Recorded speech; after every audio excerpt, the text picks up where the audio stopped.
बिस्मिल्लाहिर्रहमानिर्रहीम। अस्सलाम वालेकुम स्टूडेंट्स, आई होप कि आप लोग सब ठीक होंगे। आज जो हम सब्जेक्ट स्टार्ट करने जा रहे हैं वो है क्वांटिटेटिव एनालिसिस का, जिसका लेक्चर थर्ड हम जो है अभी जो है ना इसको कंटिन्यू करेंगे। तो आए चलते हैं लेक्चर की तरफ। तो इसके अंदर सबसे पहले हमारे पास है क्वांटिटेटिव एनालिसिस। जैसे कि प्रीवियस लेक्चर के अंदर मैंने आपको बताया हुआ है, क्वांटिटेटिव एनालिसिस ऐसा एनालिसिस होता है जिसके अंदर जो एलिमेंट्स होते हैं उनकी मिकदारों को फाइंड आउट किया जाता है किसी भी कंपाउंड या मिक्सचर के अंदर। ठीक है, उनकी मिकदारें फाइंड आउट की जाती हैं। इसकी फर्दर टू ब्रांचेस हैं। फर्स्ट है हमारे पास वॉल्यूमेट्रिक एनालिसिस एंड सेकंड है ग्रेविमेट्रिक एनालिसिस। ये मैं आपको प्रीवियस लेक्चर के अंदर पढ़ा चुका हूँ कि वॉल्यूमेट्रिक एनालिसिस क्या होता है और ग्रेविमेट्रिक एनालिसिस क्या होता है।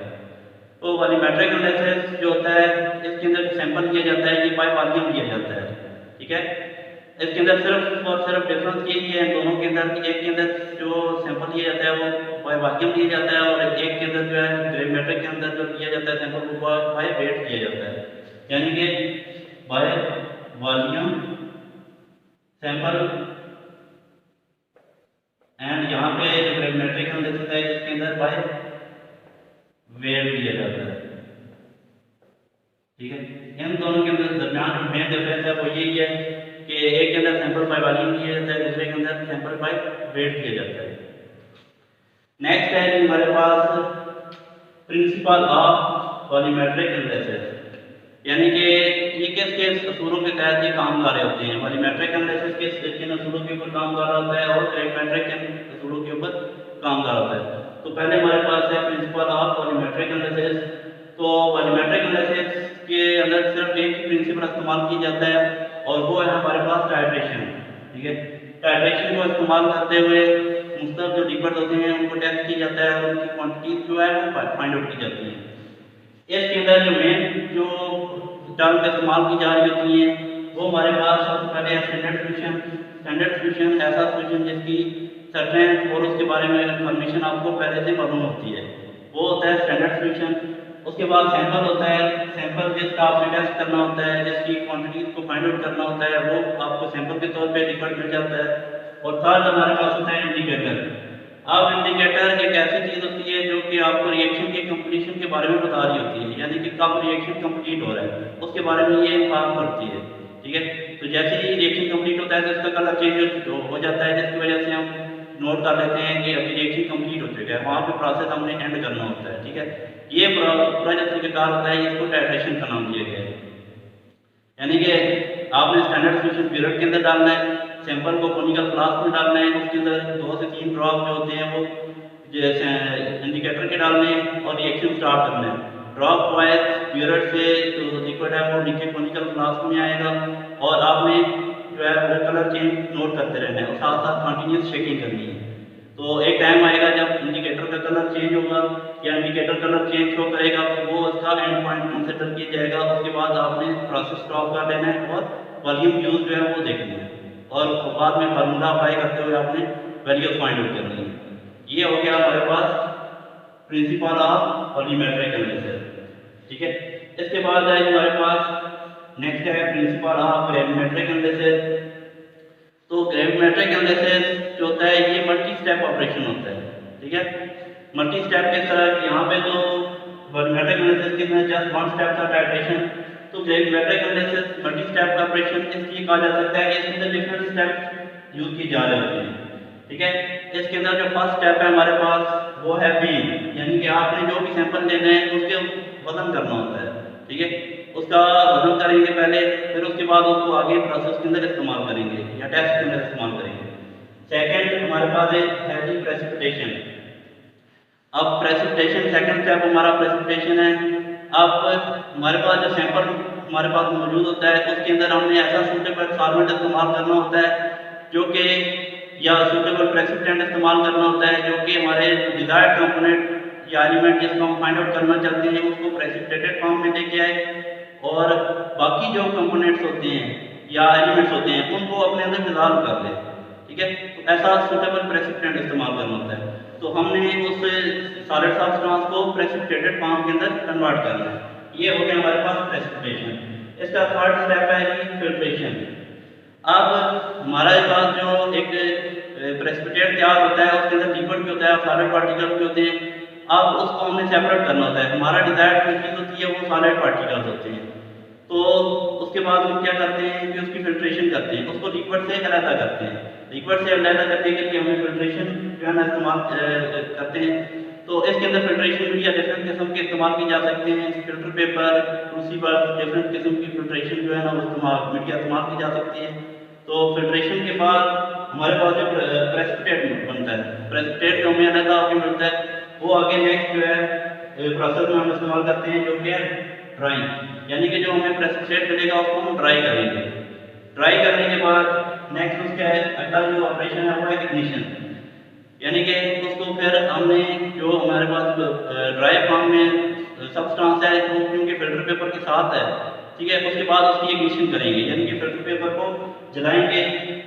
जलाने के बाद इसका नेक्स्ट जो स्टेप होता है, ठीक है, उसके बाद उसको ठंडा करना होता है। ठंडा करने के बाद उसका अगला स्टेप जो होता है वो अगेन वेइंग है। यानी कि ये एक मल्टी ऑपरेशन जो है ना वो एनालिसिस है। इसके अंदर कम से कम 1 से 1.5 घंटा जो है वो लग सकता है या इससे ज़्यादा टाइम भी लग सकता है एक अच्छा टेस्ट करने के लिए।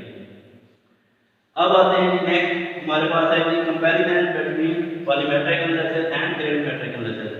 यानी कि वॉल्यूमेट्रिक एनालिसिस और ग्रेविमेट्रिक एनालिसिस के दरमियान एक कंपैरिजन शो करना है कि इन दोनों के दरमियान जो कंपैरिजन बन रहा है, कंपैरिजन करके ये चेक करना है कि कौन सा मेथड ज़्यादा सूटेबल है और कौन सा सूटेबल नहीं है।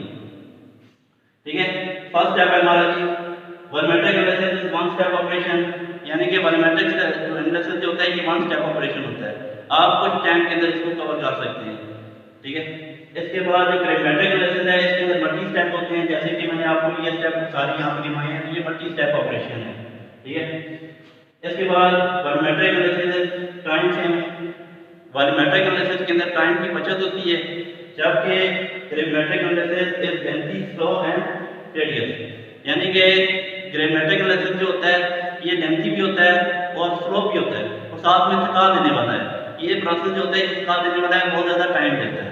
ठीक है, वॉल्यूमेट्रिक नेक्स्ट हमारे पास स्टेप है जी volumetric analysis take place in few minutes. यानी कि वॉल्यूमेट्रिक एनालिसिस जो होता है कुछ टाइम के अंदर, कुछ मिनट्स के अंदर जो है वो कंप्लीट हो जाता है। 1 से 2 मिनट, 5 मिनट लगते हैं इस टेस्ट को कंप्लीट करते हुए। जबकि इसके कोरेस्पोंडिंग जो दूसरी तरफ जो ग्रेविमेट्रिक एनालिसिस है ये 1 घंटा भी ले सकता है या फिर इससे ज़्यादा अच्छा एनालिसिस करने के लिए 1 दिन भी लग सकता है। ठीक है, या फिर हमारे पास जो सब्सटेंस होता है या जो होता है जो भी हमारे पास सैंपल होता है उसको डार्क प्लेस की जरूरत होती है रिएक्शन कंप्लीट करने के लिए, तो हमें डार्क प्लेस भी देनी पड़ती है। इन्वायरमेंट पे जो कंडीशन है उनको कंट्रोल करना पड़ता है। तो ये उसकी निस्बत जो है ये जो लेंथी होगा।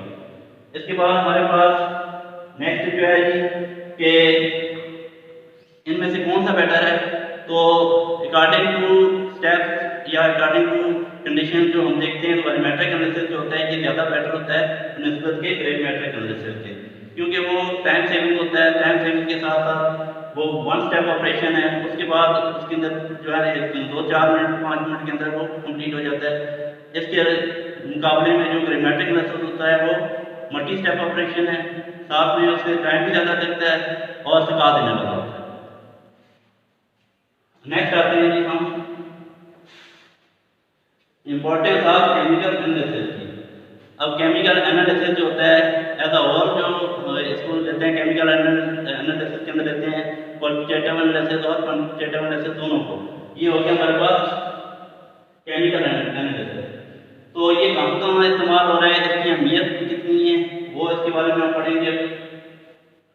तो फर्स्ट है जी मिनरलोजी, जियोलॉजी। यानी कि मिनरलोजी और जियोलॉजी के अंदर इसका इस्तेमाल बहुत ज़्यादा होता है, क्योंकि रॉक जो होती है, रॉक्स वगैरह जो होती हैं जो हमें टेस्ट करना होता है, इसके अंदर से डिफरेंट एलिमेंट्स फाइंड आउट करने होते हैं कि कौन कौन से एलिमेंट उसके अंदर रॉक के अंदर मौजूद हैं। सब जैसे सीमेंट एंड टेस्ट की एक लगाई जाती है तो उससे पहले जो वहाँ पे क्यूरी होती है उसका टेस्ट किए जाते हैं कि इसके अंदर ये हमें कितनी मिकदार के अंदर कैल्शियम कार्बोनेट दे सकती है और कितने लंबे अरसे तक दे सकता है। ठीक है, उसके बाद वो सारी इंस्टॉलेशन बाद में की जाती है कि इसके अंदर जो है जो भी इन्वेस्टमेंट कर रहे हैं उससे बाद वो प्रॉफिट में बदला जा सके। नेक्स्ट हमारे पास agriculture, technical and science field के अंदर। एग्रीकल्चर और साइंस फील्ड के अंदर और टेक्निकल की जो फील्ड है इसके अंदर जो है ना इसका बहुत ज़्यादा इस्तेमाल है। एग्रीकल्चर में खास तौर पे जो मेडिसिन तैयार की जा रही होती है वो उनके प्रॉपर टेस्ट किए जाते हैं और अच्छे से अच्छी जो मेडिसिन है वो मार्केट में लाई जाती है। नेक्स्ट है हमारे पास medical research lab. Medical research lab के अंदर जो है ना क्वांटिटेटिव एनालिसिस या केमिकल एनालिसिस का बहुत ज़्यादा काम है कि इसके अंदर चेक किया जाता है कि कोई भी हमारे पास जो मेडिसिन तैयार हो रही होती है उसके बारे में इंफॉर्मेशन हासिल की जाती है, उनके टेस्ट किए जाते हैं, उसके बाद उसको मार्केट में लाया जाता है। नेक्स्ट है जी investigation of diseases.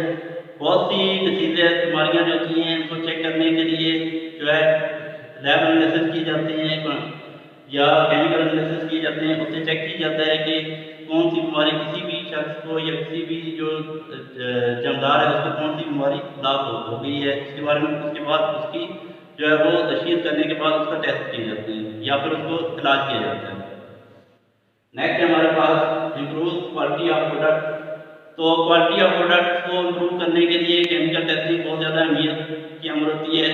Raw material से लेके जो प्रोडक्ट तैयार हो जाती है उसके दौरान हर सब स्टेप्स के ऊपर इनके लैब टेस्ट किए जाते हैं, केमिकल एनालिसिस किया जाता है, उसके बाद जो है एक अच्छी प्रोडक्ट हम तैयार कर सकते हैं।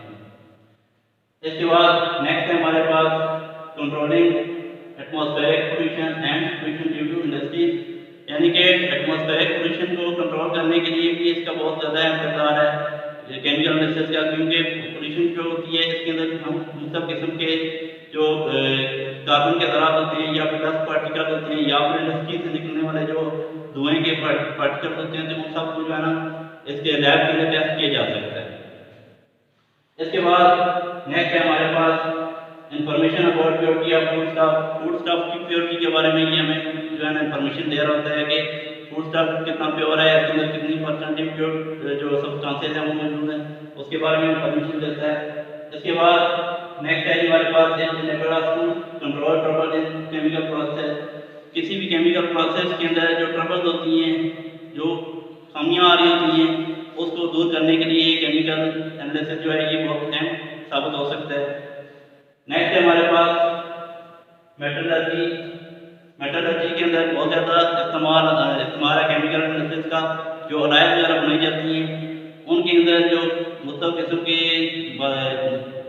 एलिमेंट्स इस्तेमाल किए जाते हैं उनकी मकदारें जो है ना वो बहुत अहमियत की अमल होती हैं, तो उसके लिए इसका बहुत अहम किरदार है केमिकल एनालिसिस का। नेक्स्ट स्टेप है हमारे पास it encircle the all parameters of daily life, यानी कि ये हमारी डेली लाइफ के हर पैरामीटर को जो है ना वो जांच रही होती है या उसके अंदर मदद दे रही होती है जो कि इस्तेमाल होती है हमारी डेली लाइफ के अंदर। ठीक है, आई होप कि आपको ये लेक्चर समझ आया होगा। इंशाल्लाह नेक्स्ट जो लेक्चर है उसके अंदर फिर हाजिर होंगे।